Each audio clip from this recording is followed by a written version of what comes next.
Hello and welcome to the new Anime Rightist video. I'm the new Anime Rightist. Today we're going to talk about the natural law, providing a brief introduction to the topic. For our introduction to the natural law, let us consider the nature of ethics as science. But first, we will have to define the natural law. For our purposes, the natural law is a system of moral law based on human nature, meaning that if there exists a rule under natural law, then that rule is somehow grounded in human nature. Natural law theory regards ethics as a science, meaning that it constitutes a real body of knowledge. This definition of science is somewhat broader than the modern definition of science, which most of the time merely applies to the natural sciences. For a body of knowledge to be objective, it needs to be intersubjectively verifiable. Intersubjective verification can be defined thusly.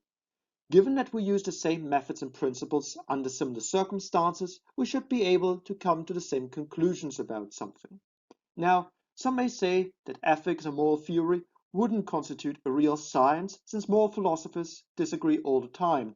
However, notice that under similar circumstances is a phrase that does a lot of legwork, because yes, human beings are prone to error.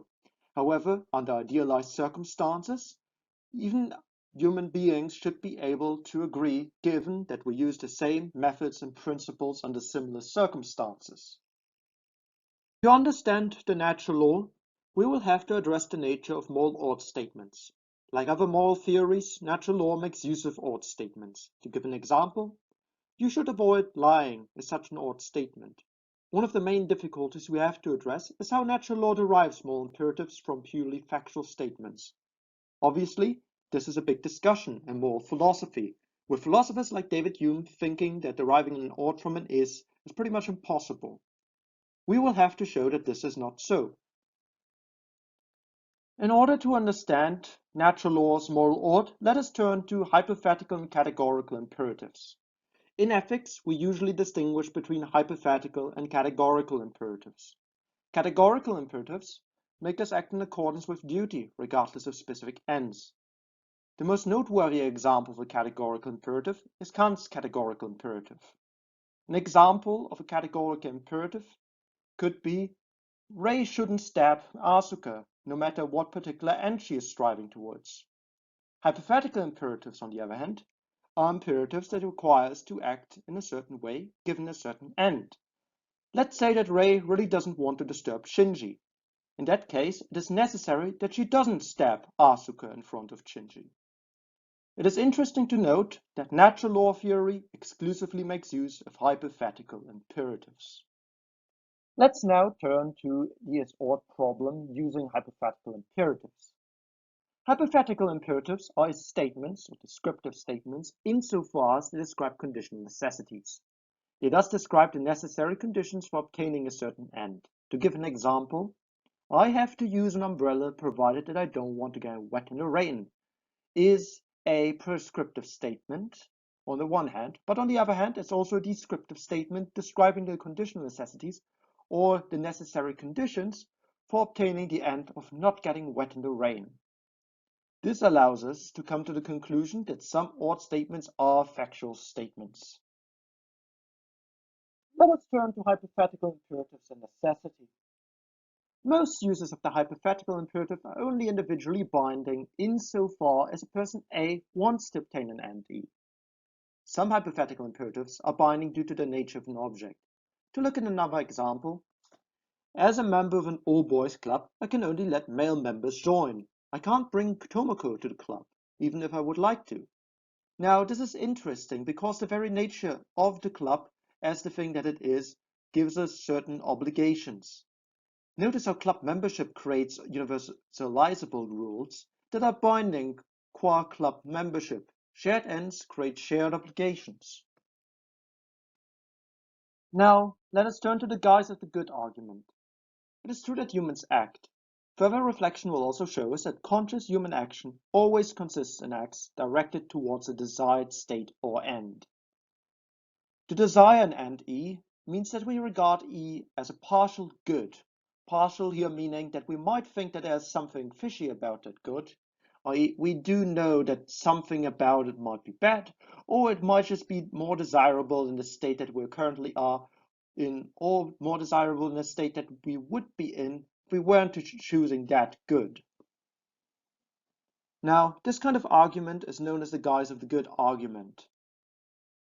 Provided that we desire the good, or the guise of the good at the very least, there must be a hypothetical imperative directing us towards that good. Now, we can make a logical distinction between attributive and predicative adjectives. Ray is a blue-haired girl is predicative. We can divide it into Ray is blue-haired and Ray is a girl. This is because Ray is a girl has descriptive power to me, even if I do not know what a blue-haired person is, and Ray is blue-haired has descriptive power to me, even if I do not know what a girl is.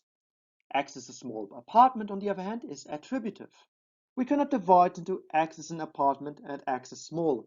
Attributive properties like small only have descriptive power in relation to another predicate. Now let us turn to the thesis. Good and bad are attributive, dependent on another predicate, and thus dependent on the nature that is predicated onto a thing. There are alternatives to this thesis. Alternative 1 is that good is predicative. Alternative 2 is that good is commandatory, i.e. X is a good A is really not distinct from I would recommend choose X. Personally, I prefer X. Personally, I think that X is good. However, we can show that both alternative 1 and alternative 2 are false and that our thesis must be true. Against thesis 1, we can say the following. Good doesn't have descriptive power apart from another predicate, as goodness is not perceived apart from the object's nature. To give an example, I can perceive that X is metallic apart from X is a knife, but I cannot perceive that X is good prior to knowing that X is a knife.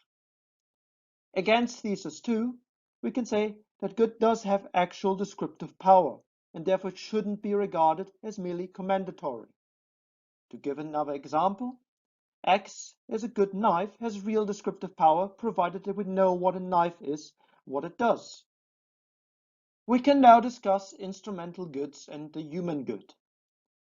Let's define instrumental goods thusly. Goods that help us achieve a certain end. My thesis is that human goods cannot merely consist of instrumental goods. The argument goes as follows. An instrumental good is a good insofar as it serves a purpose for another. If every good was an instrumental good, then every good would serve a further good, thus leading to an infinite regress. The argument can also be found in Aristotle's Nicomachean Ethics. It follows that the human good must be an intrinsic good, depending on the nature of man himself. Let us now turn to the natural law proper. The idea that the human good is intrinsic can be grounded in an Aristotelian definition of living substances. Living substances can be defined thusly: substances whose natural ends are directed towards self-perfection and whose causal powers terminate within the agent or the substance. Since the natural ends, in the teleological sense, are essential to acts of self-perfection, natural law puts a moral emphasis on the natural ends of man. In order to obtain the human good, man must act in accordance with these ends. The hypothetical imperative becomes immutable given the nature of human action and the guise of the good. Since the human nature is common, insofar as we can predicate humanity onto any individual human, natural law is universalizable, meaning that all men have to act in accordance with it. I hope you liked this video on the natural law. I've planned for future videos on the natural law, including a video on the perverted faculty argument, a video on natural rights, a video on Hugo Grotius and the question of theism and natural law, asking whether or not theism is necessary for natural law, a video on Pufendorf and the Baconian or epistemological shift in natural law in early modern philosophy, and a video on the natural law from Pufendorf to Locke's theory of natural rights.